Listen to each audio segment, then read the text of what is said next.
everyone, and welcome to my channel. I hope you are all happy and most importantly healthy today. I did my own inlays the other day with my silicone, and I thought I would try the hot one out on a hot tray. So I'm using my Resinite. It is a water-based product and the ratio is 100 to 30. So 30 grams of water and 100 grams of your powder. And what I decided to do was put the actual inlay onto the base of the tray and then trim around it, because I wasn't too sure, because it wasn't big enough for the whole tray. I needed to trim it, and I knew I would get a couple of lines where the inlay wasn't covering, but I still thought that it would come out reasonably well. Well, I was hoping anyway that it would come out reasonably well. And then if you watched that video where I made the inlays, I kept the little hearts that came out of the die cut stencil so that I could use them in the areas where there was no inlay, so that it still looked like it was part of the inlay. This silicone inlay came out so nicely. I was really so pleased with how they came out. And you can see on the right hand side I did one with clock faces. That one wasn't a die cut, which means it didn't cut out any of the sections of the actual stencil. So that one I will use at a later stage, but I thought I'd try the heart one out first because I do have a heart mold, so I thought that would be ideal to use. So I'm just trimming around the base of the tray. I didn't want the inlay to go over that lip of the base of the tray, because otherwise when I poured in the Resinite it would end up creasing and you would have a hole there. So I was just carefully going around and trimming the inlay. Obviously once I had trimmed it, I would only be able to use it again on maybe this heart tray or on a smaller piece, but I could always make another one if I needed to. And what I have done is I have made a second clock one, so that if I do need to put it onto an oval tray or a rectangular tray, I will be able to butt them up together so that it is bigger. But the heart one, like in the video, I did only do one, so that's why I have had to trim the edges and add in those little hearts so that it does look like it's part of the design. I should have actually trimmed this before I mixed up the Resinite, but you do have a few minutes work time with the Resinite, so it hadn't started going solid or curing in the silicone tub that I had used. So you do have a bit of time with the Resinite, and so luckily I didn't take too long to trim off those edges, and it was ready for me now to color or marble the Resinite. There was something in there that I had to just take out, and then you can see it's still perfectly liquid. And I was going to use a red, I think it's a peach red pigment. It's a water base, which you need to use with the water based Resinite, and I just wanted it to be in the theme of a heart, so that's why I used the red. The red doesn't come out red, and that's why it actually comes out a pink, which I knew it would, so that's why I used it. And then all I do is I just drop a couple of drips into the Resinite and then just give it a bit of a swirl. This Resinite holds the color beautifully. My original gypsumite that I used to use, the colors used to be quite insipid, but with this Resinite I've found that the colors are so bright, they really come out so nicely. So actually I could have used a little bit less of the pigment because it is very, very bright. It does tone down a little bit once it is dried and cured, so it's not as bad, but it definitely holds the color beautifully.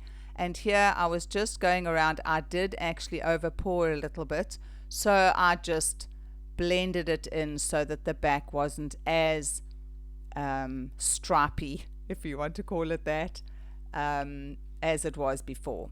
So once it had cured, it takes a few hours to cure. This is really nice to work with. It's not a long process like your resin.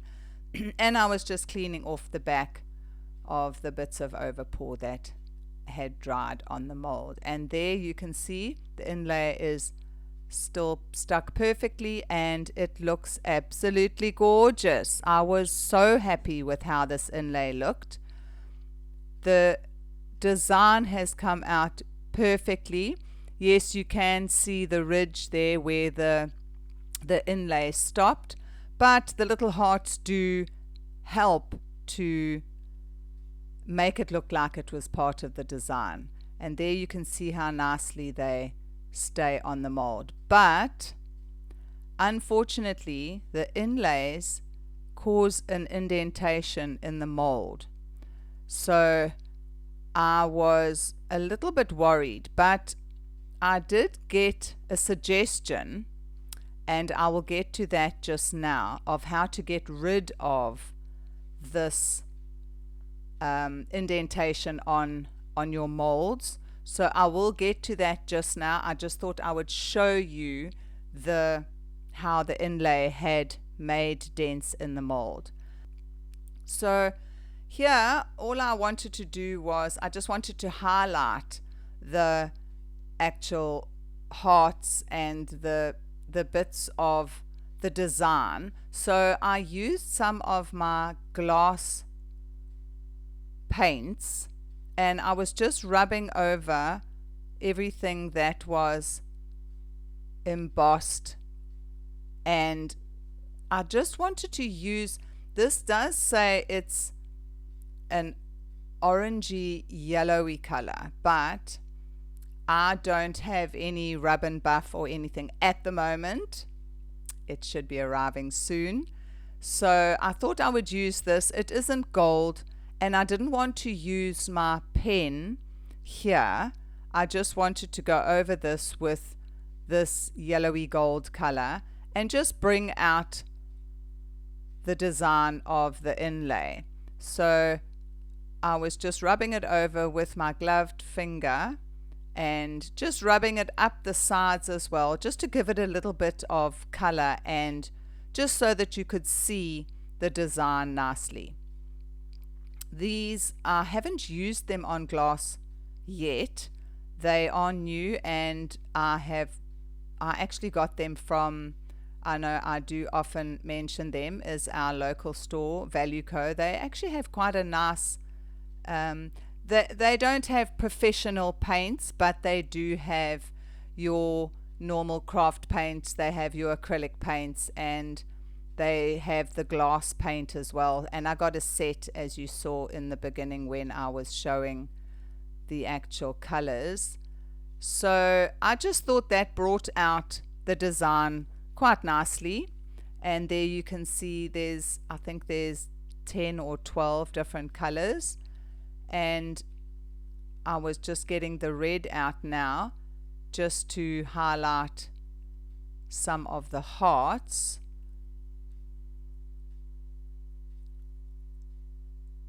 Like I said, I don't have the rub and buff, which I think would have worked really nicely. This didn't work well. I thought I'd use a silicone tool, but it didn't work very nicely.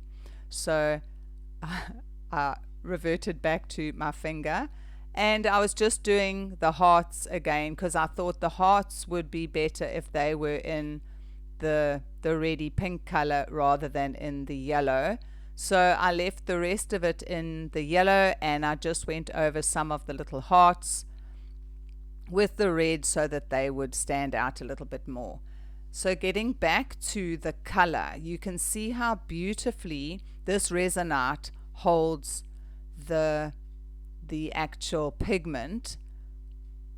Most of the time, like I did mention before, your red goes a pink, but if you have a look at the top left hand side, that is really nice and dark. So I think if I used quite a lot of the red pigment, it would get to quite a nice red color rather than just staying pink like the rest of the marbling. But it did marble really nicely, and I was really happy with how that actually came out, that marbling. Here I'm just going around the little dots around the hearts on the design with my gold metallic marker. Also just bringing out some of the design so that you can see the different design that I had got from the inlay. These gold markers are from Temu. I think they came in a set of the gold and the silver and the rose gold. The rose gold is beautiful. The silver I'm not very impressed with. The silver doesn't, whether it's just the batch that I got, but the silver doesn't come out nicely like the gold and the rose gold. It's very insipid and it's not very shiny. So I'm not sure if anyone else has had that problem with the silver, if you've got yours from Temu. I have in the interim bought a silver metallic marker, but the nib is quite thick, so you can't do the delicate items like I would be doing here on the very small hearts, because it is quite a thick nib. But like I said, the gold and the rose gold work really nicely, and I thought I was just going to go through all the hearts that are indented and make those gold. So the ones that are actually embossed, I've done excuse me, frog in the throat, I've done in the red, and then the indented hearts I have done in the gold. So I thought that was looking quite sweet.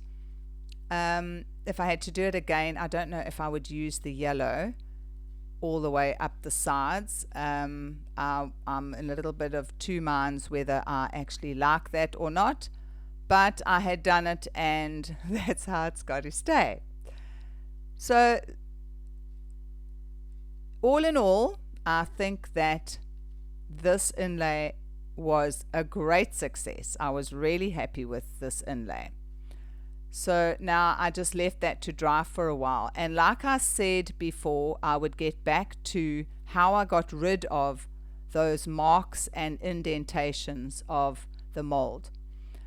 I put boiling water into the mold and I left it until it had cooled, and then I did it again, and you can see the before and after of how putting boiling water into the mold actually takes away those marks. So there is a tip for anybody who needs that.